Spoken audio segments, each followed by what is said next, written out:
जोड़ने की गणित, ये मैं पहले पढ़ा चुका हूँ कि कैसे दो वेक्टर जोड़ते हैं। आज हम देखेंगे कि दोनों वेक्टरों को जब जोड़ा गया, वेक्टर ए और वेक्टर बी को, तो जो उसका रिजल्टेंट आया उसका मैग्नीट्यूड कैसे फाइंड करेंगे। ठीक है, दो वेक्टरों को जोड़ने के बाद जो उनका रिजल्टेंट आएगा उसका मैग्नीट्यूड कैसे निकालेंगे, वो एनालिटिकल मेथड है वेक्टर सम का। ध्यान दीजिए, मान लीजिए कि ये वेक्टर ए है जिसको हमने ओपी से दिखाया है, that is vector A. O S, this is the vector B. 10 to 10 method से इनको जोड़ दिया, इनका जो रिजल्टेंट आया है वो क्या है, वेक्टर आर। अब मैं क्या करता हूँ, यहां से Q से एक परपेंडिकुलर ड्रा करता हूँ, क्या, Q इंटू ई। Q ही एक परपेंडिकुलर है। ठीक है, अब अगर मैं इसमें एक ट्राइंगल लूं तो राइट एंगल ट्राइंगल कोई मिलेगा आपको, कौन सा राइट एंगल ट्राइंगल मिल रहा है, ओ क्यू ई।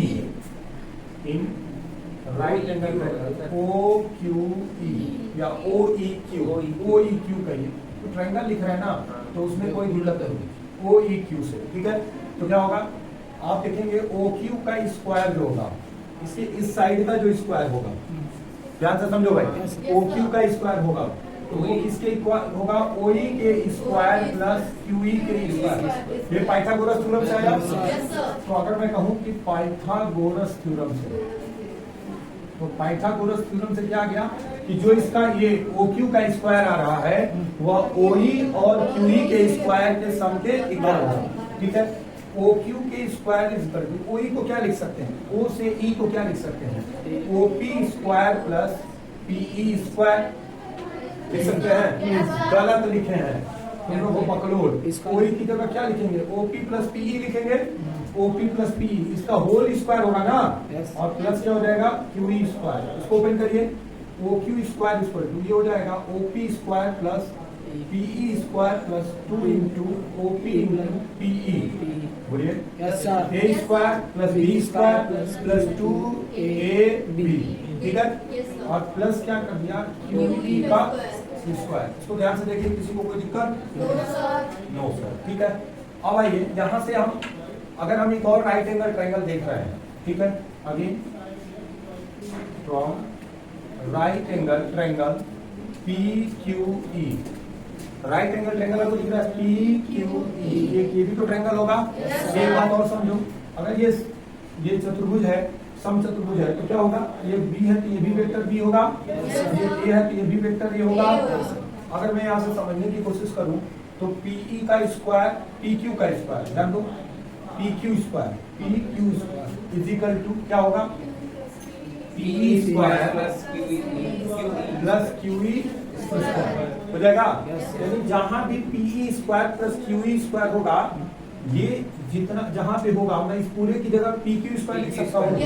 मैं अगर इसको इक्वेशन 1 बना दूं तो फ्रॉम इक्वेशन 1 क्या हो जाएगा, O Q square equal to O P square plus PE square लिख रहा हूं मैं, ध्यान देना, प्लस पीई स्क्वायर की जगह अब इसके साथ मैं क्यू ई स्क्वायर लिख दे रहा हूँ, कोई दिक्कत नहीं, plus 2 into O P into PE. अब इसकी जगह मैं क्या लिख सकता हूँ, P Q square, O Q square equal to O P square plus P Q square plus 2 O P into क्या हो जाएगा, पीई।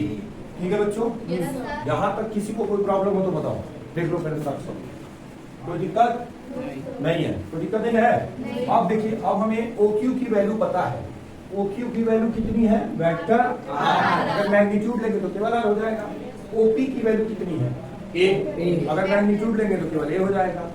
पी क्यू की वैल्यू कितनी है, अरे वाह, पी क्यू तो हमको पता ही नहीं है वेक्टर बी है, कहाँ है, बी है। और ओपी की वैल्यू कितनी है, बोलिए, पीई की वैल्यू कितनी है, पीई बताइए, पीई कितनी है, वेक्टर ए प्लस एक्स हो जाएगा, मान लेंगे। हाँ बोलिए कैसे निकलेगा पी। अब देखिए वेक्टर ए और वेक्टर बी का एंगल कितना था, थीटा, तो अगर ये थीटा है तो ये भी थीटा होगा। तो in triangle O P Q E cos theta कर लेंगे तो कॉस थीटा क्या होता है, आधार बटा कर्ण, बेस अपॉन हाइपोटेनियस, बेस कितना हो जाएगा पीई और कर्ण यानी हाइपोटेनियस क्या हो जाएगा क्यू। तो मैं अगर इसका मल्टीप्लिकेशन क्रॉस मल्टीप्लिकेशन कर दूं तो पीई इक्वल टू हो जाएगा पी क्यू कॉस थीटा। आ रहा है बाबू, वीडियो में आ रहा है, ठीक। अब देखो तो PE equal to P Q cos theta, P Q हमको पता है पी क्यू पता है, वेक्टर V। तो पीई की जगह मैं ये लिख सकता हूँ कि नहीं लिख सकता हूँ? Yes, sir. तो फिर अगेन फ्रॉम इक्वेशन टू बनाते हैं। फ्रॉम इक्वेशन टू क्या मैं लिख सकता हूँ? O Q square equal to O P square plus P Q square plus 2 into O P into P की जगह क्या रखेंगे? P Q cross theta. ठीक है, अब यहाँ लिख सकते हैं सभी मान के परिमाणों पर विचार करने पर। अब देखिए आप यहाँ पे रखिए ओ क्यू की वैल्यू कितनी है? ओ क्यू की वैल्यू कितनी है? वेक्टर और इसका हमें मैग्नीट्यूड रखना है, तो मैग्नीट्यूड क्या होगा? आर स्क्वायर है ना? Yes, sir. ओपी की वैल्यू कितनी है बोलो? Sir. वेक्टर है, तो इसका मैग्नीट्यूड रखो ए स्क्वायर। पी क्यू की वैल्यू कितनी है बताओ? Vector into B square plus O 2 into OP की वैल्यू कितनी है बोलो?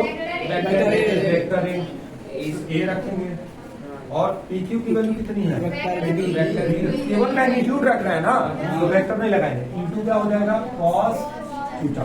यहाँ से आर की वैल्यू क्या हो जाएगी? रूट में ए स्क्वायर प्लस क्या हो जाएगा? देखिए आप इसमें से समझिए, सभी मान के परिमाणों पर विचार करेंगे तो जितना आपका ओ क्यू है, ओ क्यू की जगह क्या रखेंगे? आर। फिर देखिए ओपी की जगह क्या रखेंगे? ए। इसका मैग्नीट्यूड रखेंगे तो क्या हो जाएगा? ओपी की जगह क्या रखा मैंने? आर का स्क्वायर। ओपी की जगह सॉरी ओक्यू की जगह ओपी की जगह क्या रखेंगे? ए का स्क्वायर। पीक्यू की जगह क्या रखेंगे? B B square. Sir R बराबर A B into cos 2 into OP. OP की जगह क्या रखना है? ए। पीक्यू की जगह क्या रखना है? बी। इंटू क्या हो जाएगा? कॉस। हो जाएगा A square plus B square plus 2ab cos. ठीक है, ये हमारा रिजल्ट है। ठीक है, बना लीजिए।